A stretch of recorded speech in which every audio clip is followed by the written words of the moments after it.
what's Missin Curfew? It's when you kind of play guilty, but you show up. How nice is a green light on the road, though? No practice tomorrow, no plane, just go. Scotty Upshaw in the clear, and he scores! Right in front, scores! A few laughs, a little bit of fun, and obviously a lot of hockey talk. You're listening to Missin Curfew. The lads. Princey, my man, Kyle, Morgan, Hall Pass Media. We are back in the studio here on a beautiful Tuesday. Princey, good to see you, fella. Lots to talk about. But listen, let's get right to it, obviously. We lost our brother, Jimmy Hayes. He's, behind us right here. We get to see him every Tuesday, Wednesday, Thursday. We're in here, and Princey's done an unbelievable job of continuing his legacy. And, I heard some rumblings Thursday night, on my couch watching TV like I'm sure everyone else did. And then obviously it was confirmed Friday morning waking up. But, Princey, I know how much the Calgary Flames mean to you. I've seen the outpouring of love by the Calgary Flames at the Saddledome, but why don't we start with you, buddy, on the Calgary aspect of just how a big blow this is or how devastating this is to the city. Yeah, Phil. I'm, every time we come to Missin Curfew, we're excited, we're high stepping, we're having fun.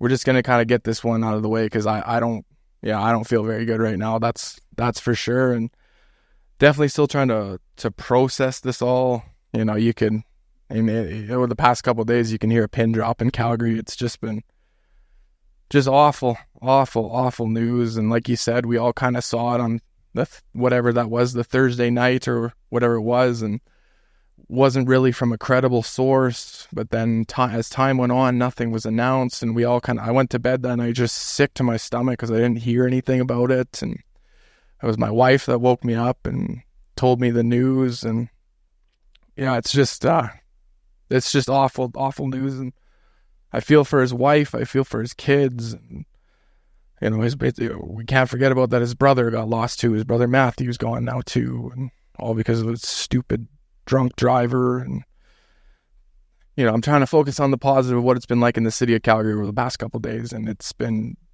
Calgary has really shown their care and their spirit. And, I went down to the Saddledome pretty early on when it was a lot of small little gifts and drawings, and oh my God, Obes, you should see it there now. It's just the entire walkway is written all over, and messages and jerseys and sticks, and we'll get into it a little bit later. I went to the Calgary Stampeders game.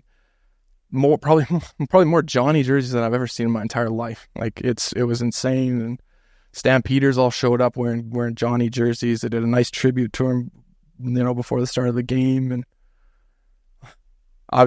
It just sucks, man. It sucks, and I'm not making it personal about me. And I don't enjoy doing this stuff on social media. I don't enjoy when I have to post about this kind of stuff and go digging through the archives to try to find this stuff. It happens too much, and still fresh. We'll move on, but yeah, Phil, I'm hurting today.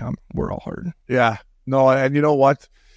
To the Calgary Flames fans, I think Johnny Hockey's looking down right now and maybe thinking, wow.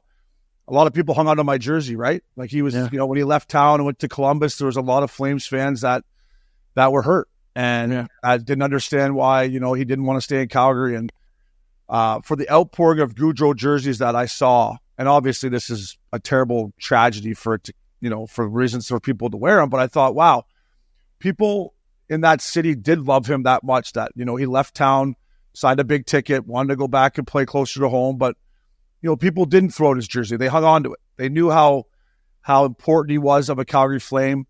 They knew when he came into Calgary, with that nickname Johnny Hockey and coming in and having an unbelievable rookie season and continuing on. And, the unbelievable year he had with Matty and Lindholm where he scored 40 and had 115 points. But to me, I was just like, wow, a lot of people, despite him leaving town, have left on those Johnny Hockey jerseys. And, obviously, I'm glad they did because to see the outpour of love for him, he was part of that city. And I just thought, kudos to the Flames fans. Good on you boys up there. I've had some guys reach out to me through DM. We're all heartbroken. The hockey community was gutted.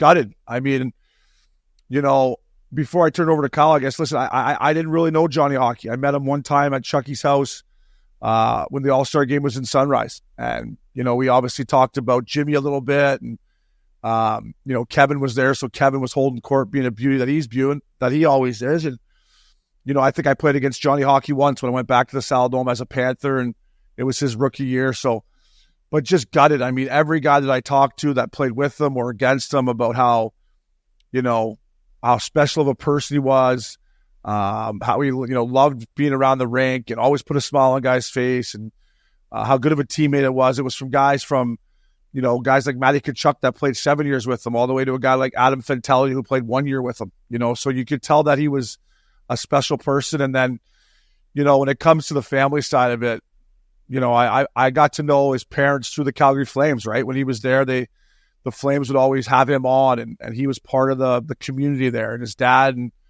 I don't know his mom so much from listening to his dad talk, though. Like, he seemed like an absolute beauty. The boys loved him. I can't imagine what they're going through.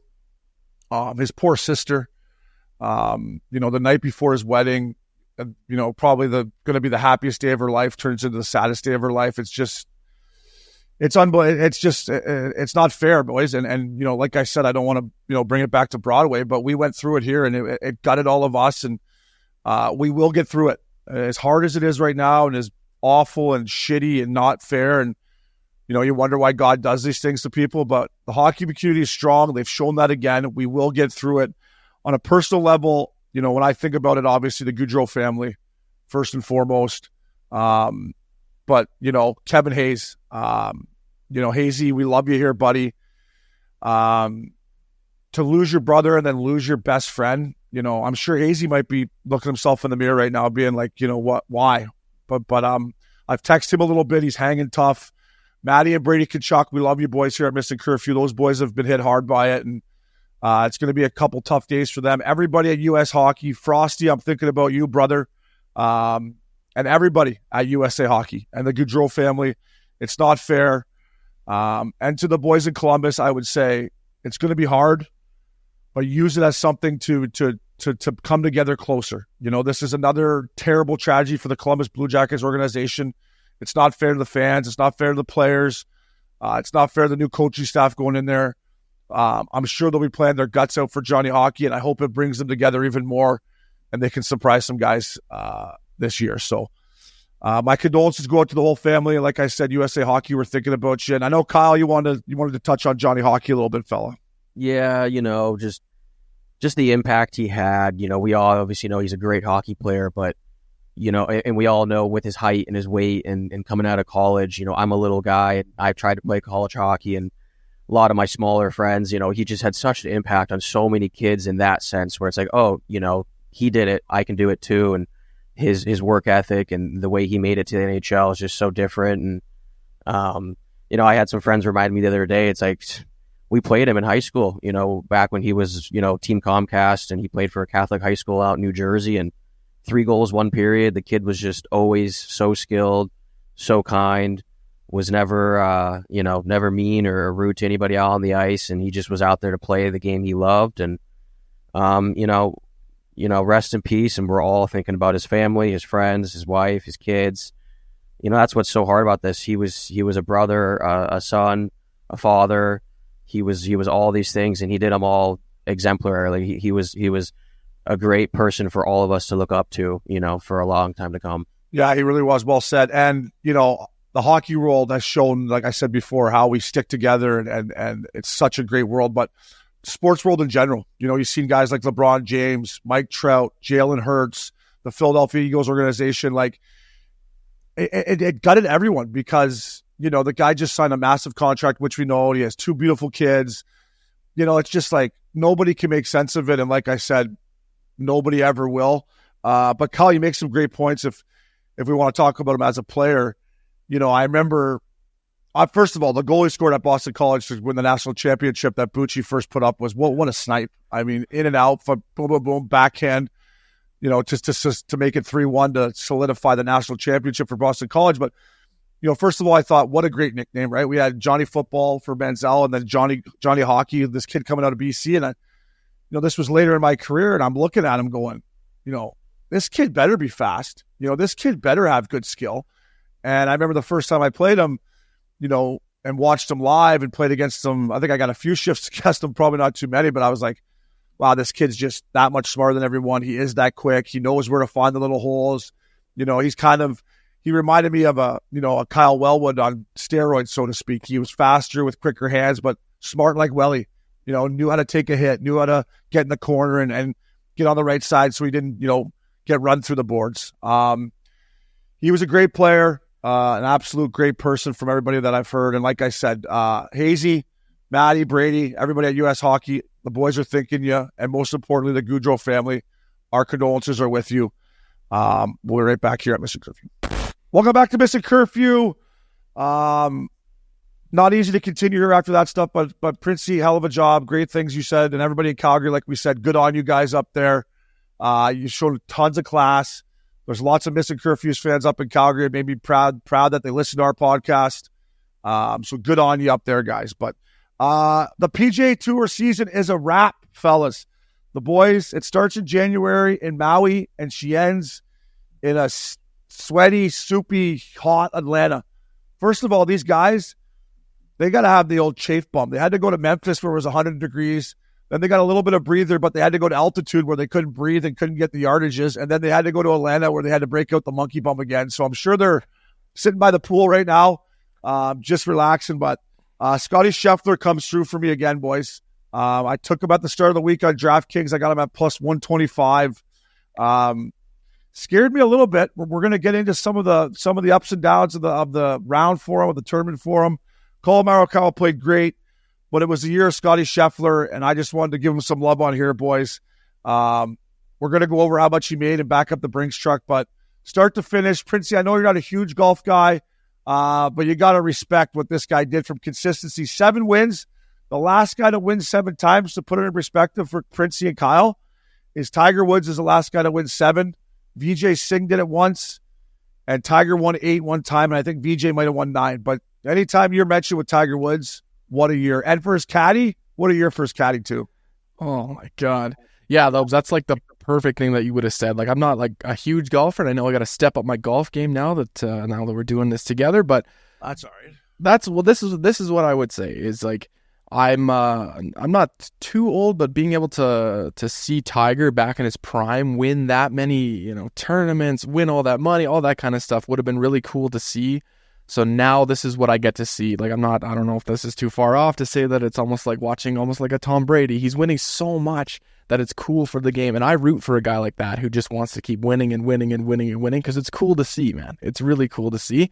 And yeah, I'm going to tune in a lot more now because it's like I said, it's awesome to see in like his bank account. Oh my God. Yeah, that's a nice. She's like looking at the Live boys being like, I didn't have to jump ship, boys. I just made it over here on the PGA Tour. But in all seriousness, he should thank the Live boys too, because he's playing for a lot more money because those boys went over there and signed those massive contracts. But it's a great point by you because as long as we've been doing this podcast, I don't know if you remember when Scotty Scheffler first came on tour, I would be like, this guy's a nerd biscuit. Like, this guy's no fun to watch. Like, there's no emotion out of him. Like, this guy's just boring. Like, he's married to his high school sweetheart. He's, I'm like, anyways, I've grown to appreciate that, he's just a stand-up human being, right? When it comes to the husband he is, the father he is, his faith, the way he's represented the PGA Tour, the way his peers talk about him, if it's Justin Thomas or Jordan Spieth or Max Homa, they all look up to this guy, so to speak. And what you said, Princey, is we're seeing greatness, right? I was lucky I saw Tigers run. When I was trying to make the NHL and I got to the NHL, and I was living my dream, I was watching Tiger Woods absolutely go buck diddy on the golf course and and he went buck diddy off the golf course too, which we found out later. And you look at Tiger, it's, shout out to my boy Jason Beach, who played at Long Beach State. He's a collegiate golfer and he's a caddy of ours now, but he's more than a caddy, he's a friend. Tiger never won a major from the ages of 30 to 41 or whatever until he won Augusta. So Tiger obviously, he went through the divorce, with his ex-wife, and then he hurt his back, and then obviously we know he got in the car accident. Like, it's just too bad, Princey, because we didn't get a full Tiger Woods because of that. I just think the injuries on his body took toll. But this Scotty Scheffler, man, like what he did this year, if he can, like, let's see if he still has the hunger, right? And Princey, you got 2 kids now. Scotty Scheffler has 1. He has another one. Then he has a 3rd one. Then his wife's all over him about, hey, what do you mean you're playing this week? We got 3 kids now. Can he keep it up and be hungry is what I'm saying, Princey. Well, kind of back what you were saying about Tiger there too was whatever it was a couple months ago when we all woke up and we saw Scotty Scheffler arrested. That was like my first thought. I was like, oh no, he's going down the Tiger route. What happened? All the fame's gone to his head, but it was just a mix-up or whatever. So it's good to see that he's on the straight path. Yes, I do know what it's like to work and have kids, and the fact that he's going out and winning, but he's bringing it home to them. He's bringing it home to his wife and kids, and that's the kind of guy he is. So 7 wins on the tour. That was 2007. Tiger did that. Yeah. And I just thought it was, kind of a crazy thing to look at. It's like Scotty won gold medal this year. That's nothing Tiger or Phil got the chance to do. And you put that into this season he's had. It's like arguably, plus it's like we're at the pinnacle of golf. Everyone's the best they've ever been. Like he's arguably the best golf player ever right now. And I know Tiger's the GOAT, and we can't argue that, but you add gold medal to the mix, this is a whole different story, right? Totally. It's a great point by you. And it's Scotty made me some money this year. He was good to me. He was good to my DraftKings account, so I appreciate that. But you're right, Kyle. And when there was the Olympics, going into that, I said, I'm going to bet him, obviously, because he's been the most consistent player and he's the number one player in the world. But Kyle, I looked at it from that perspective, right? When you're talking to an athlete that has that much greatness and he can do something that you just said Tiger Woods never did, Phil never did, Jack never did, Arnie never did, none of them, right? Alexander Schauffele's won one, and Justin Rose, I think, are the other two that have done it. For him, Kyle, I thought that's the motivation he needs. And obviously shooting 62 on Sunday to get it done, he proved that, hey, I am the number one player in the world. Oh, yeah. And not only the number one player in the world, but the most popular. My little brother's a head pro at Dove Canyon over here. And he said all the little kids all summer long in summer camp, 5, 6-year-olds, Scotty, they all know this guy. He's like this next generation of, every kid, every golfer will know this name forever. And I'll tell you what, like, if I pick my dream foursome, Scotty Scheffler's not in it. I'm not going to lie, boys. It's just for different reasons he's not in it, right? Like, you're not shooting the shit the same way. Yeah, right? He wouldn't be on top of my list, right? Like, I'm more of a live tour guy. I'd probably go Koepka, Dustin Johnson, and Tiger, or John Daly, or somebody like that. Okay? Like, I want some beauty stories. I want dinner lined up after. I want to go out after with the boys, and Scotty Scheffler's not that. But Prince, you have kids, and I have 2 nephews. Like, if you're going to have a guy for kids to look up to, this is the guy. And if you're Jay Monahan, the commissioner of the PGA Tour, with all the shit that's gone on, you're so lucky that you have a Scotty Scheffler there to be the rock, to be the foundation, to say all the right things, to do all the right things. Like, he doesn't live his lifestyle like I did, but looking at from the outside in, good on him, man. Good on him for him. He's good for golf. A great year to him. It was the year of Scotty Scheffler, and we're not quite done yet. The PGA Tour is officially over, but we have the President's Cup, boys, at Royal Montreal. What a city, first of all. I text Max Homa and Keegan Bradley both today. Congrats on being picked to Team USA. I love their captain's picks. Finau, Bradley, Homa, Thomas, Harmon, and then he took Russell Henley, who's had a good year and I don't believe has ever played for Team USA. So for Jim Furyk, I thought it was great. I'm going to get more into the internationals picks as we move on here, but shout out to the Canadian lads. Connors Hughes and Tyler Pendrith have been picked by Mike Weir. Listen, historically, this doesn't go very good for the international team. I believe they've only won 1 President's Cup and might have tied one. Other than that, it's been an absolute shit kicking. I think these 3 Canadians are going to help. Like I said, I got some more opinions on it, but I'm looking forward to watching it. I thought about a fella tour, boys, to Montreal, but it's just not the right timing for us. We were spoke right before the regular season. We're still getting focused on that. It wasn't the right time for us, was it, Prince? Probably not. No, we're still getting back into the swing of things. I do know that Montreal could be circled for the 4 Nations Cup. That's an option for there. You can put that in Sharpie, big yellow Sharpie, or whatever color you want to be. That Saturday game at the Bell Center, Team USA versus Canada, Missin Curfew will be in the house. We will be there. We are going. McCabe is first time repping Canada. Totally. It's, I'm going to get into my weekend that I had with my boys from USC, but, Todd Pickup and T-Rex, Tom Riley are big hockey guys, right? Vegas Golden Knights guys. I said, boys, I know Montreal's a long way to go, but I'm telling you, worth it. That Saturday game, if you're a hockey fan, USA versus Canada at the Bell Center, let's go. That is just, I ain't missing that, Princey. I'll tell you that right now. Oh, yeah. Air Canada, here I come. right to Montreal. Let's have a time. It's going to be unbelievable. Listen, we've talked about it before. I wish it was a 16 tournament. Yeah. Draisaitl, who we're going to get to when we back up the Brinks truck's not playing. No Pasternak, whatever. Canada, USA. We'll take it. We'll take it. And Kyle, think about what you want to bet, buddy. Because, hey, your Team USA is solid. They are solid. I mean, you put those rosters next to each other, it's scary. It is. I don't know what I would put my money on. And I obviously with my allegiance, I'd have to go USA, but holy, like that's going to be a game of the generation. Yeah, I can't wait to see 97 wearing that Canadian, crest, and 87 and 29. And then on the other end, I can't wait to see Brady and Matty Tkachuk, representing USA. Like it's so good for the game. That's not till February, boys. So I know. Sorry, I got us off track there. No, that's okay. Let's book our flights so maybe get our hotel rooms. But that's why I knew, because we had mentioned it before about going to Montreal for the President's Cup, but then the Four Nations got announced and it's too early in the season. So we're going to focus on that, but we're going to be rooting for our Canadians, and we're also going to be pulling for Keegan and Max, our guys over at Missin Curfew here. So tune in, fellas. I mean, it's not for a couple weeks, but it's exciting to see.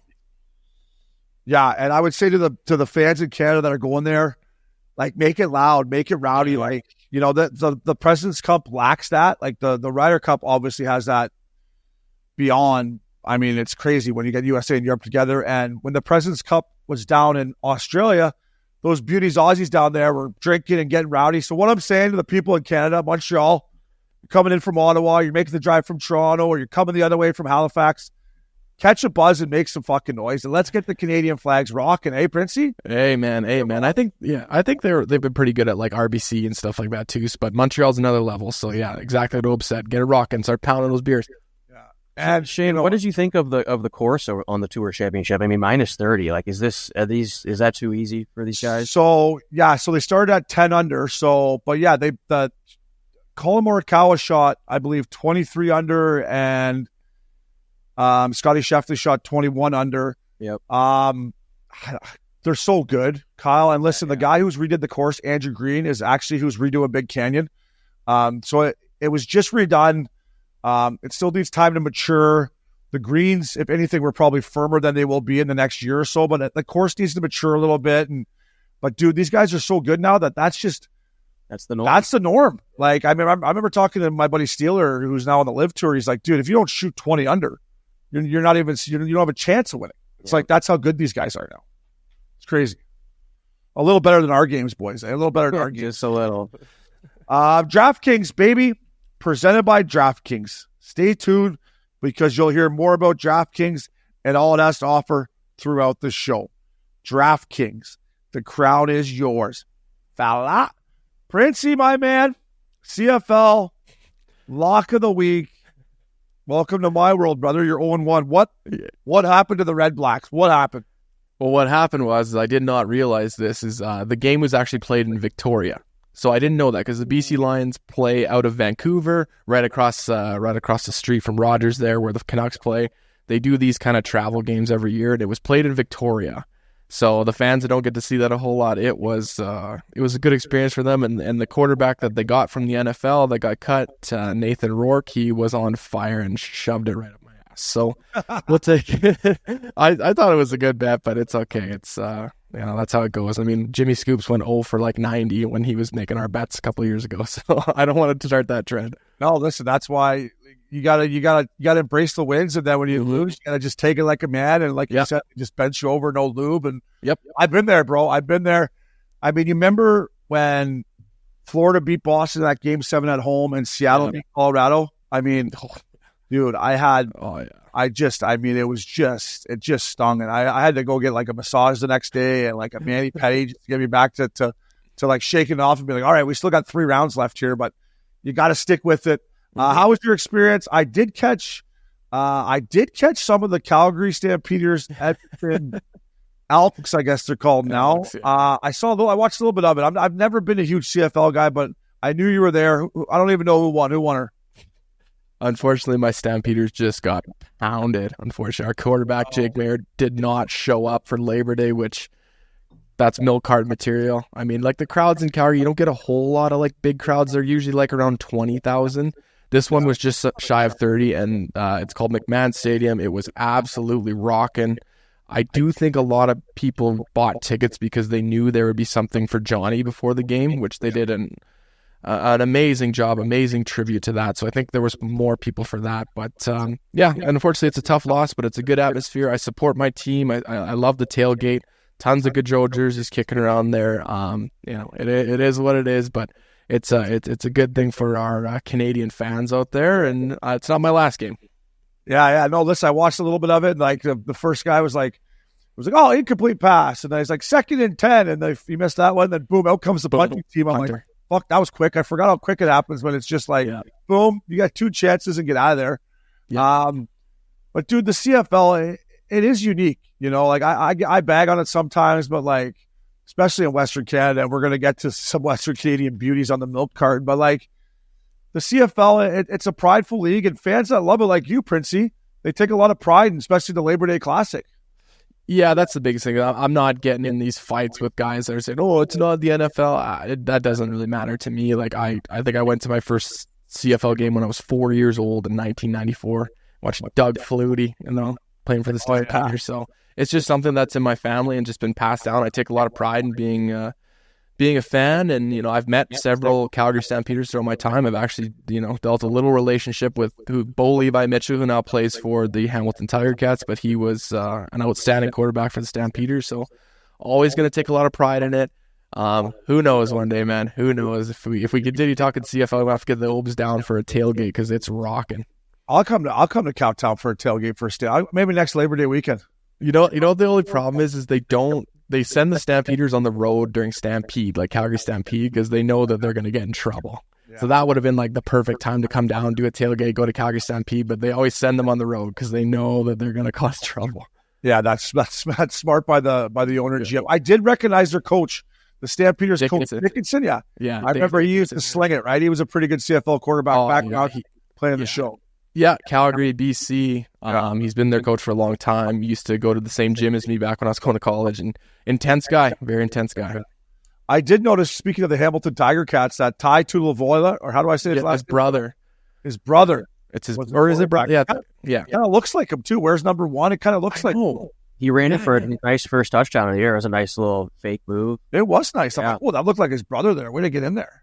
I think how big the end zone is in the CFL. How many yards is it? Is it 30 yards? Oh, it's massive. And the field is so wide. Like when you're a running back, you can go wide. Like you don't have to go up the middle. You can go wide, and it's easier to catch outs, and the ball's a lot bigger. So it's a unique experience, that's for sure. Yeah, and I love how the receivers can get in motion. They can just start setting it. It's like, let's go. They can, and there's only 2 downs, so they got to give a little bit of an advantage to the offense here. Get moving, boys. See if you can get deep behind these guys. But I just was watching a little bit this weekend because I knew I was going to talk to you about it.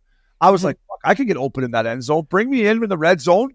Make me an eligible receiver. I'll line up like a left tackle, and then I'll get fucking go sneak in the back. And like, how the hell do they cover them? There's so much room back there. No, I know, and that's why like a lot of people are like, it's just the CFL, it's not the NFL. You still got to be an athlete. The field is wide. They still, they're playing for a good crowd. They're playing for pride. The Grey Cup, that's a prideful thing, man. You could argue that playing defense in the CFL is significantly harder than the NFL. It looks like it. Could be. Yeah. Speed and the coverage. That ball's I remember, I think it was when I was playing for the Flames. We went to McMahon Stadium during training camp or whatever, and I picked up a goddamn CFL ball, and I got pretty big banana hand. Oh, yeah. And I'm like, look at the size of this thing. It's like throwing a friggin' watermelon or something. It's just like, I'm like, it's hard to zip. Like these kids, it's a big time difference. You know what I mean? Yeah. Sorry about your loss for the Stampeders. All good. But listen, boys, we got NFL football back. The only people happier than us is DraftKings, because when NFL football starts, I'm sure that app is getting used even more. But listen, I'll go first. I got some future bets, and listen, they're kind of boring. I guess I'm looking for a repeat effort, right? I guess I'm never going to bet against Patrick Mahomes ever again. So I took the Chiefs to win the AFC West at minus 250. I took them to win the AFC Championship at plus 330. And then in the NFC side, I took the Niners again at plus 550 to win the Super Bowl, plus 250 to be NFC champions. I took them to win the NFC West at minus 225. And then I also had to tickle the Baltimore Ravens. I took the Ravens at plus 900 to win the whole thing. And then I took them at plus 125 to win the AFC North. But this is my lock. Princey, clip this, get it out. That beauty coach, Sean Payton of the Denver Broncos, who's an absolute beauty, has never not won 8 games. And after getting to know this guy and seeing how much of a team guy he is, I absolutely love Coach Payton. I hammered them. The over-under, I believe, started at 5.5. I think it's gone up to 6 because Bo Nix has played unbelievable. But the lock of the week at Missin Curfew, go to DraftKings. Denver Broncos over wins. Coach Payton, you're a beauty. Go get him. I love that man and the Broncos. That is my lock of the week. Hammer it, boys. That's a good bet. That's a good bet, Obes. And I got a little soft side for the Broncos. I wasn't a big fan when Russell Wilson was there, but I like him. I'm gonna watch him now. This is a bit of a strange one. Alex Singleton, linebacker. He used to play for the Calgary Stampeders. He was too good for the CFL. Went to the Eagles and then transferred over to the Broncos. So I got a little soft side. I used to be a Cardinals fan, but they're so hard to watch. So now I'm just looking for something a little new. So I think I can get on the Broncos train with you. Yeah, you should. You'd love Coach Payton. He's a beauty. He's a hockey. I do like him, yeah. I liked him when he was at the Saints. He loves hockey, too. Yeah, Gaudreau. And some other teams, fellas, that jump out at me here. Obviously, the Lions at plus 1,200. I love Dan Campbell. There was a clip that came out of their Hard Knocks a couple years ago, and he was like, boys, if we could get to where we want to be without having to wear shoulder pads and hit each other, I swear to God, I would do that. I would do that if we could get to where we got to be. I have a plan. You guys just got to fucking trust me. I swear with everything in my heart that I got a plan. I'm like, if you don't trust that guy, I mean, you can trust that guy with your wife. If you don't trust that guy, there's nobody you can trust. So them at plus 1,200. And then for me, boys, Kyle, I'll get your opinion right after this, but Texans at plus 1,600. C.J. Stroud, obviously, offensive rookie of the year last year. They went out and got Stephon Diggs. They picked up Joe Mixon as a running back. I think them at plus 1,600 is also a nice little value bet. And then Aaron Rodgers and the Jets at plus 1,900. They start off going into San Francisco. Rodgers didn't play one snap in preseason, but if he's healthy at plus 1,900 with that defense that they have, I mean, could you imagine if Rodgers comes back? But Kyle, who do you like? Any teams that jump out to you there? Who is your NFL team, Kyle? Boys, I've always struggled. I grew up in Southern California. I was always a Chargers fan, always. But my first Chargers game I ever went to, our car got broken into and everything stolen, including my wallet, everything. So that really started it off bad. And then they move, and it's like, shit, what do I do? So now what I do is my father-in-law, I keep him happy. He's a huge Packers fan. But there is a lot of hype right now around Jordan Love. I'm bringing in Josh Jacobs, that wide receiver core. If something, I don't ever wish anything bad to happen, but if something happens with the Lions or one of their wide receivers or quarterback, that NFC North could be looking really nice for the Packers. And I know it hasn't been very much time since Rodgers left, and everyone in the league kind of needs them to, all right, they need to disappear for a few years, but this could be a really big year for them. And I really like your Texans call. I mean, that top 5 with Stroud, Mixon, Diggs, Nico Collins, Tank Dell, they have just an offensive explosiveness going on. So, I mean, my kind of, in the closet one Packers, but I like your Texans pick. Yeah, dude, while you were telling me that, I just said a good bet would be the Packers to win the NFC North. Yeah, NFC North. I don't know if although they had the Niners game set match, they were half a football away from going to the Super Bowl last year. So who says they can't get there again? And I love Jordan Love. He can spin it. I think he's unbelievable. I want to go back to the Kansas City Chiefs here. Kyle just looked it up. I thought the Patriots had a 3-peat. Kyle back there, Google Guru. Nobody's ever won 3 in a row in the NFL, which I get. It's hard to do. But when I look at Kansas City, Rashid Rice, who was a rookie rookie wide receiver last year, who got a little hot water in the offseason. So we'll see. How he deals with that stuff. But he made so many great improvements in the second half to be their number 1 receiver. They picked up Hollywood Brown, and they drafted Xander Worthy from Texas. They moved up to get him. I just think when you give Mahomes that many weapons, they won last year, and they had no receivers. They led the league in drop passes. The receiver core was in one. Kelsey's back, feeling good.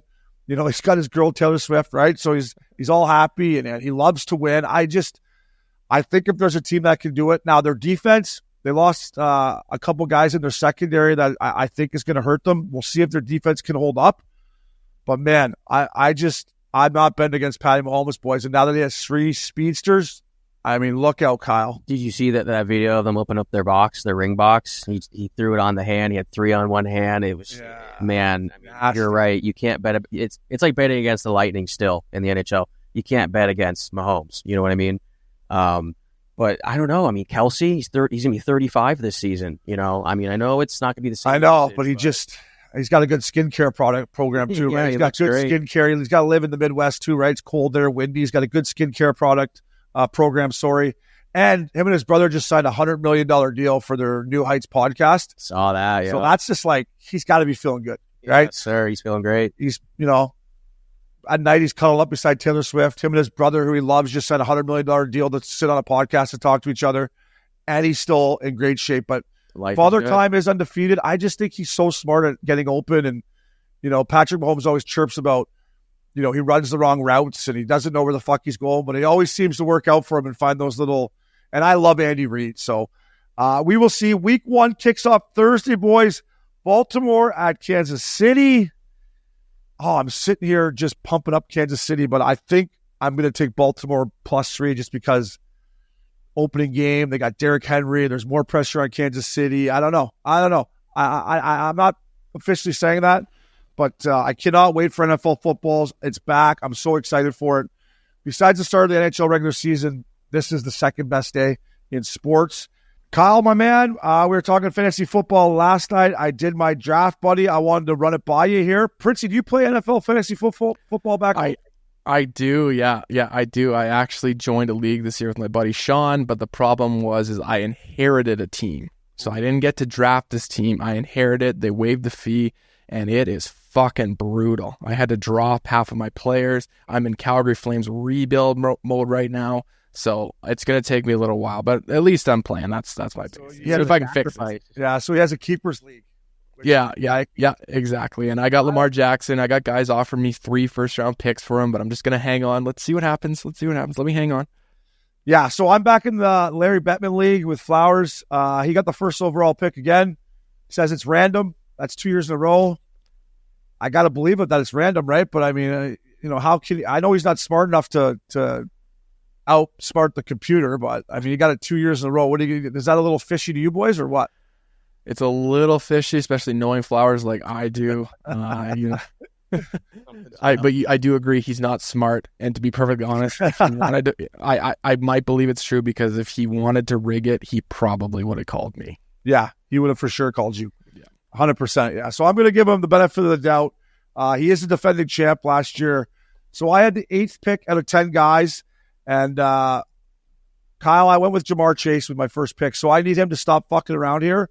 And I need the Cincinnati Bengals to get off their wallet, give him 4 years, $140 million or whatever he wants. I mean, every other receiver's getting it. So what? Like, I don't get the problem here. I know he's got 2 years left on his deal. But Kyle, if he doesn't get in there, I'm a little concerned, bro. I need my number 1 first overall pick to play. You know what I'm saying? I'm stressed out today. My draft's in a few hours, and he's on the top of my board. But what are we supposed to do? And you went for it. Maybe we're in this together. Maybe I just go for it. But I think he's got to sign. I think a player like that, and you see Ayuk in the deal he just got. I mean, they've got to give this guy what he wants. You think so? It's an athlete's world nowadays. Yeah, I was thinking about you too. The draft was starting, and it was.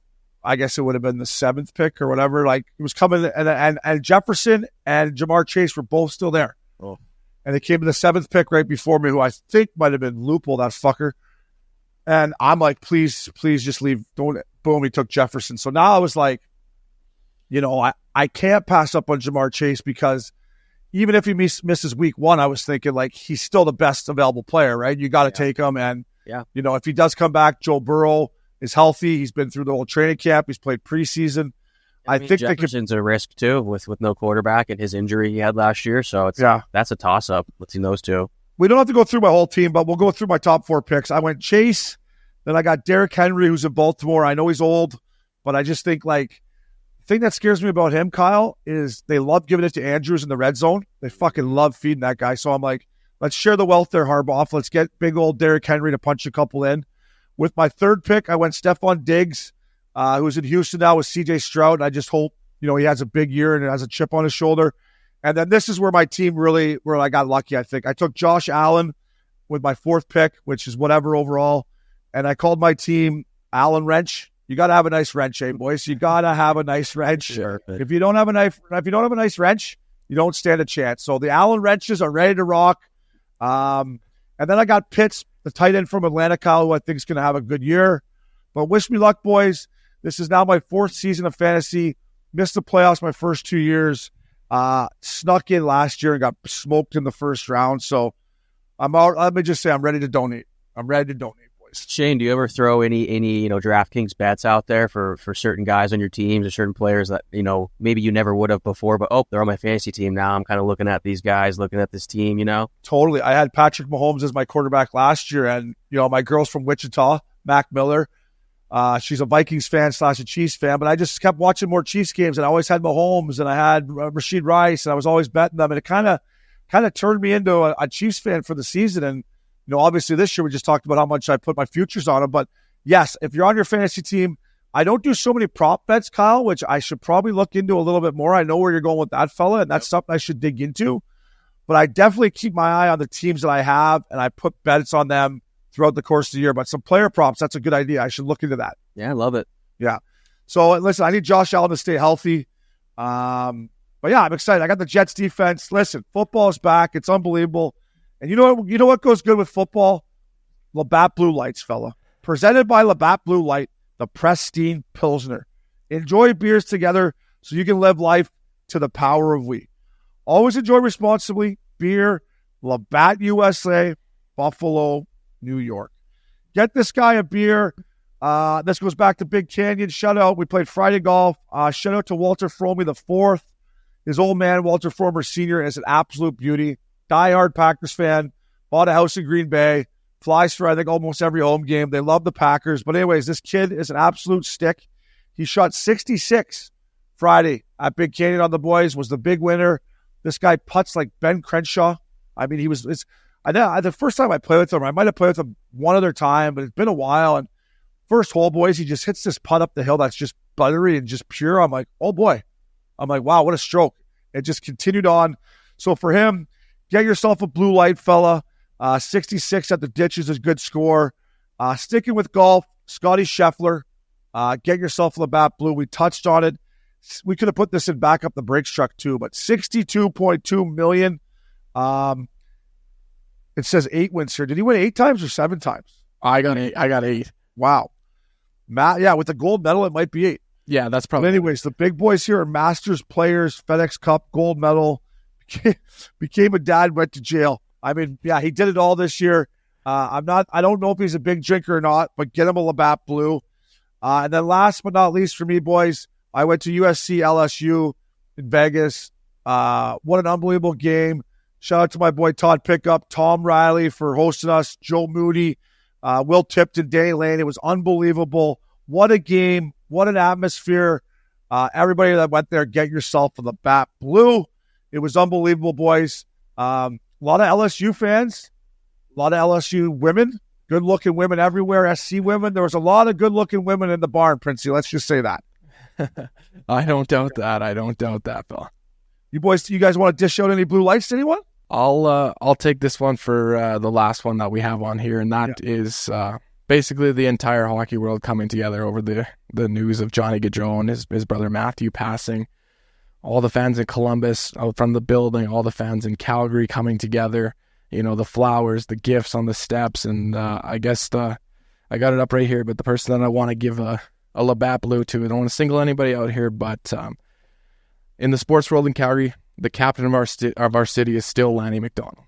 And we had a little scare last year where Lanny had an issue with his heart, and I felt so sick to my stomach thinking that we might lose Lanny, and he pulled through because he's a tough son of a gun. But you know, the post that he put up there, I'm just going to read the last part here, and it says, you know, go easy on those legends up there in heaven, Johnny, you know, and the hockey rink boys. He said, you're getting there a little earlier than expected, but they're going to take good care of you. And that just, like, even just reading it now, it was hard to do. So, Lanny, you're the best, man. Thank you for being the captain of our city and doing that.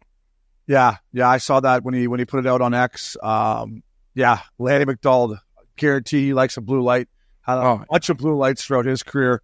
And like you said, he represents the Flames, always doing the right thing, always saying the right thing. I would see him around the rink when I played there, my little cup of coffee, and anytime Lanny came around the room, you went up and said hi to him. And that mustache looks just as good in real life too, by the way. He's still so handsome, man. Yeah. Still so handsome. And I think he got a hole-in-one last year at Country Hills in Calgary. And like I said, he had his health scare last year, but he's still motoring around, and I'm so happy to call him the captain of our city. Well said, my friend. Jager, iciest shot of the night, presented by Jagermeister. Best served at 0 degrees Fahrenheit. Damn, that's cold. Check Jagermeister out at www.DraftKingsXJagermeister.com. Woo! Princey, I mean, this is my... right now, the ice. Yeah. Damn, that's cold. Cheers. Yeah, fella. Damn, that's cold. We're sticking with golf here, boys. It's Scotty Scheffler. Listen, we just talked about how good he was all year. He looked human for a little bit. I know that little shanky poo out of the bunker. I do it every Wednesday, Friday, every now and then, with a little shanky poo out of the bunker in the other bunker.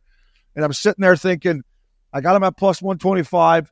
Then I hammered him after the second round at plus 320. So now I'm thinking, if I lose this, now I'm in one. Anyways, sacks up, goes to number 9, where Princey did some digging for us. 236 yards. I remember it was a 4-iron. Yep. Everything's going to shit for this guy. He just shanked one. Colin Morikawa's playing unbelievable. He's feeling the heat.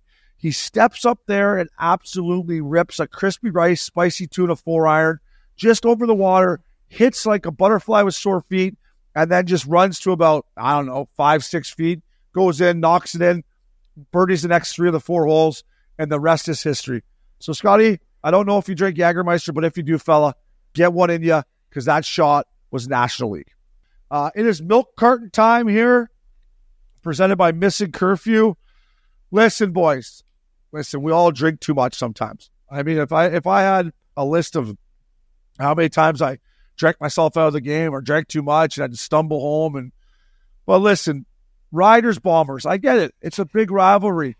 But, boys, there's no need to be. It's a beautiful Labor Day weekend on a Monday. You got to go to work on Tuesday. You've probably been drunk all weekend already, so your wife's probably already pissed at you because you've been drunk Friday, Saturday, Sunday. And then you come home or you get arrested for fighting at the Bombers-Riders game. I just didn't like it. I hate when I see it in hockey, and I saw it in the Labor Day Classic when it was Bombers and Riders. And listen, I know so many beauties from Saskatchewan. Riders fans are great. Blue Bombers fans are great. Fellas, control your liquor.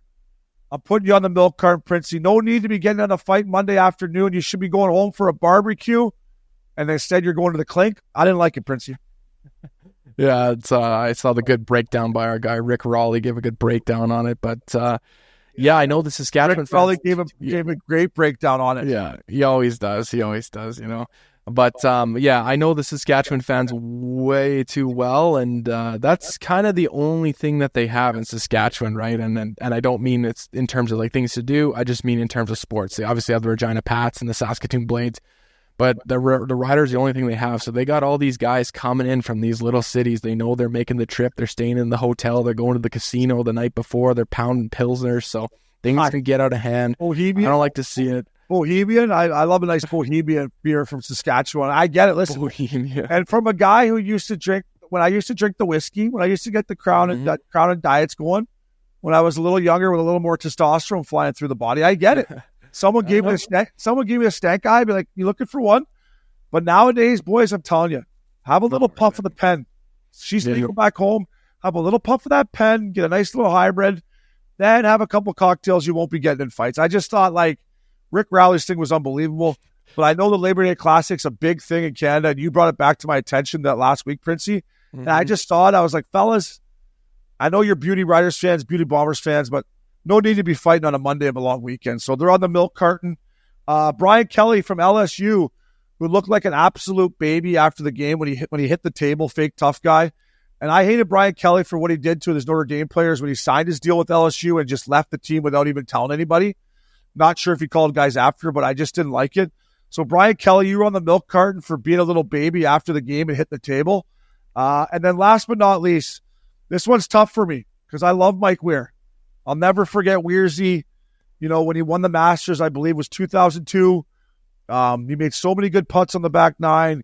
He was so great for Canadian golf. He kind of put us on the map back in the day, so to speak. But Weirzy, I got to throw you on the milk carton for not putting Nick Taylor and Adam Hadwin on the President's Cup team. I know you got 3 Canadians. I know you got other vice captains that probably put their 2 cents in there. But when you're going up when you're going up against a much more powerful USA team, I just thought you need as many Canadians as you could get. There's going to be people coming from all across the country to come in there. And if you had, and listen, this Nick Taylor, guy's a gamer, man.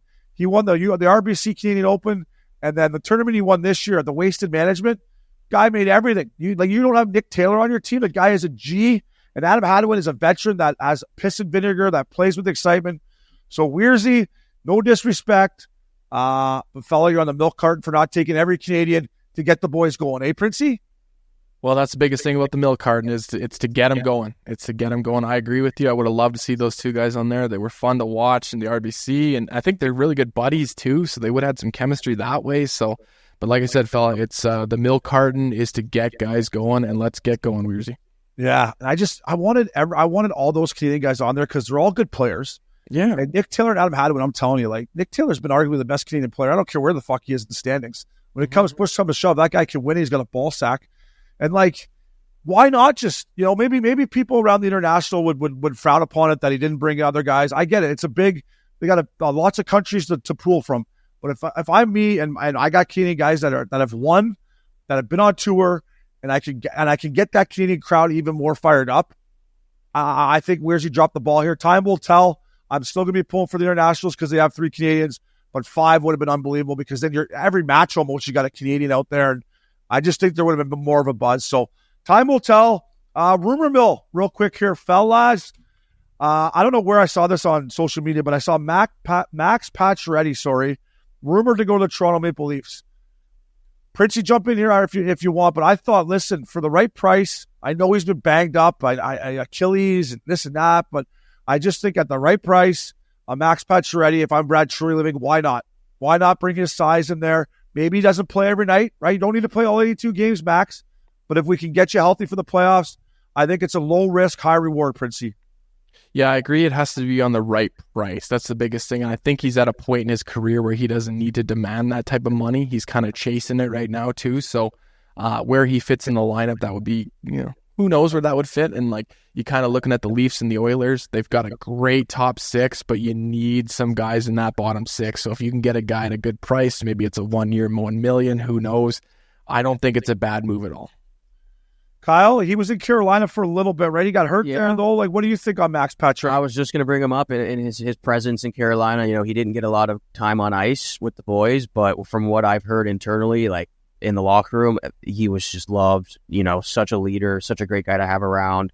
Didn't matter if he was suiting up or not. He was always there, in his suit and tie, maybe even saying a few words before each game. And, I know our next story is kind of about Jarvis, but I heard he had a big influence on him and his game, those young guys. So I think it's a great opportunity. Today I saw the Red Wings are now interested too. So it's kind of maybe a race between the Wings and the Maple Leafs, and to add this kind of veteran presence. I think the Red Wings are kind of set with Tarasenko and guys like that, but a guy like Max Pacioretty can never hurt, and he's a sniper. Maybe he can get you 15 goals. Yeah, and the word you just used there, veteran presence, that's where I was going. If you're Brad Treliving and Steve Yzerman, Detroit would be another good fit for him, right? I mean, they got Patty Kane in there. You bring Pacioretty in. You can never have enough veteran guys. And if you're a team like the Detroit Red Wings where you're trying to make that next step and get in the playoffs, like I said, Pacioretty doesn't have to play all 82 games, but having him around, seeing his work ethic, the guy's been through tons of injuries and worked his way back. That will rub off on your younger players. And then if you're Toronto Maple Leafs and Brad Treliving, and listen, Tree's done a hell of a job since he's been in Toronto. I think you bring him in there, and if he can help you get over the hump of this playoff struggles and only winning one round in the last however many years, I would love to see it. For my Leaf fans back home, for Max Domi and all the boys in Toronto, I think it'll be a great fit. So time will tell on that one. Last but not least here at Missin Curfew, beep, beep, beep. Back up the Brinks truck. Get the fucking snow tires out, Prince. Get the snow tires out on this Brinks truck. Leon Draisaitl, I mean, Princey, I've been wrong a million times on Missin Curfew. We'll chalk up another one because I'm wrong again. I didn't think he was fucking staying ever. Listen, I had heard some rumblings the last month and a half or month that Connor McDavid was in his ear, talking about, this is home, this is where we want to stay. So Connor's obviously not going anywhere. He'll be making 20 bananas. I just want to say this before you can dive into it, Princey. Good on the Oilers fans and good on the city of Edmonton. I sit on this podcast and I chirp Edmonton. I love the Oilers fans. There's no Missin Curfew without Oilers fans. That rink is unbelievable. They're so used to people leaving town. And I'm not going to lie, boys. If I was in Leon Draisaitl's position, I probably would have left town. I'd be calling Rob Blake here for the LA Kings or Tampa or somewhere. I'd be like, fella, what do you got? But he stayed. I'm happy for the Edmonton Oilers fans. They were so close last year. I am going to put money on the Edmonton Oilers to win the Stanley Cup. This takes one distraction out of play. And at the end of the day, it's 8 years and 112 bananas for Leon Draisaitl. So if you're a real estate agent, I'd be getting his number and getting him the biggest house they got there in old Edmonton. You do make a good point that there are some die-hard Missin Curfew fans up in Edmonton. When I spent the Cup final up there, I was expecting to get heckled the whole time, but they were nothing but nice to me, which is rare. So good on them.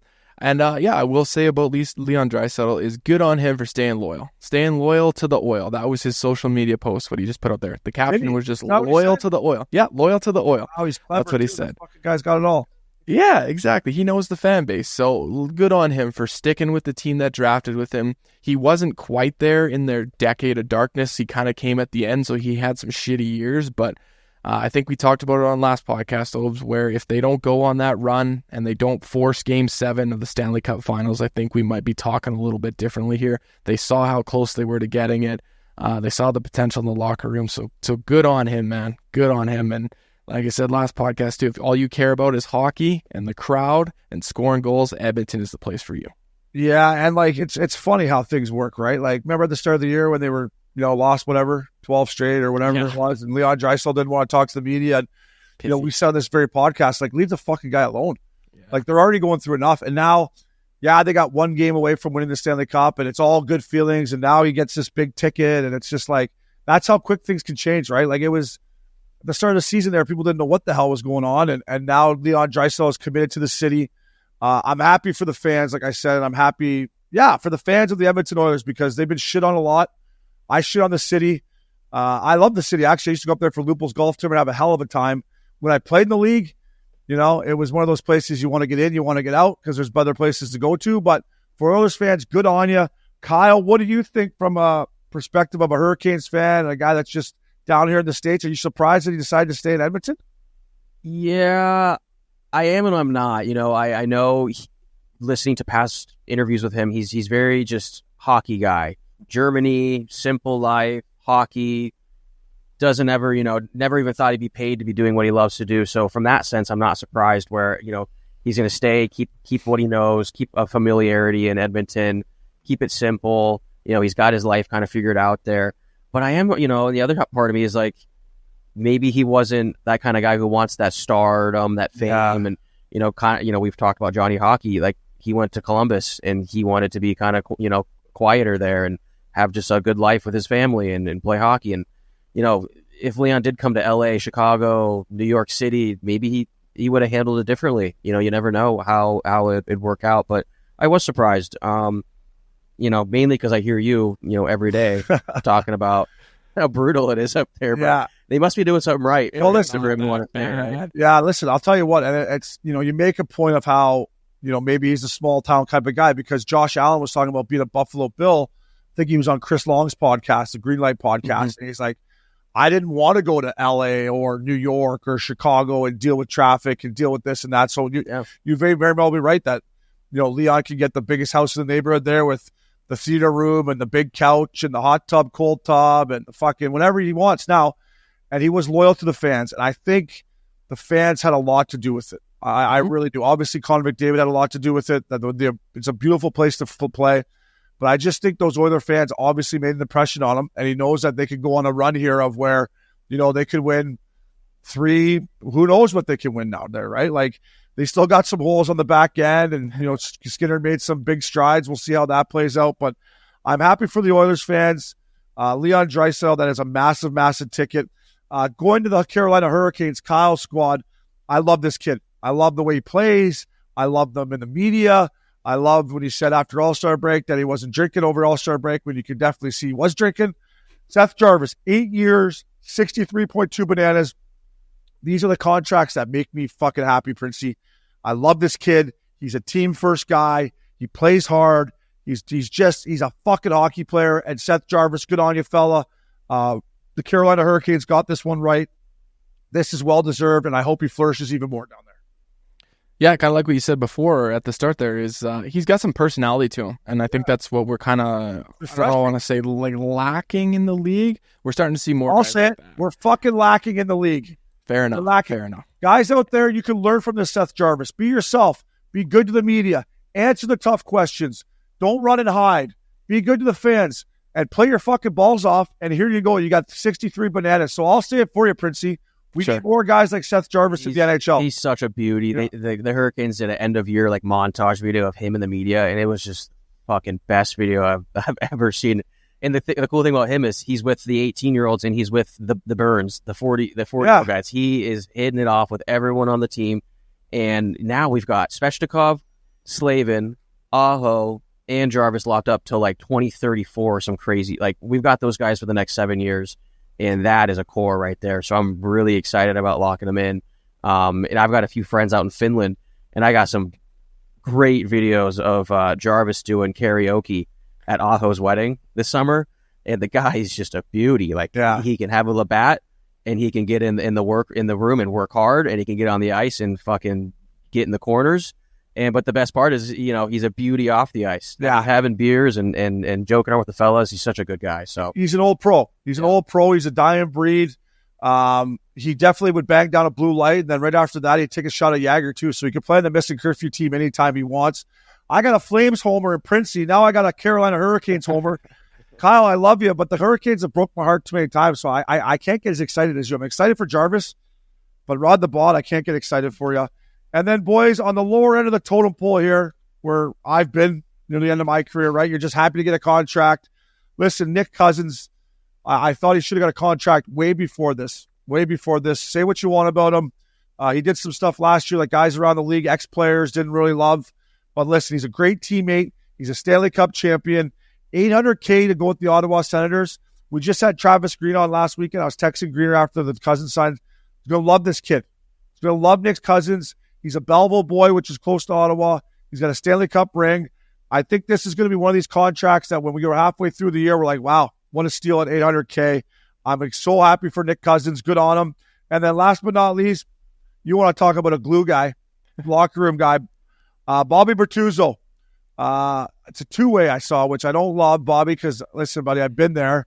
When you're on a two-way, it usually means you're going down to the jungle. But listen, whatever. You got another year. 775 two-way. I hope he makes that team. Happy to see a guy like that get another opportunity. He's had a great career. Stanley Cup champion, great guy, right-handed shot, blocks fucking biscuits with his face. I hope he makes the team, Princey.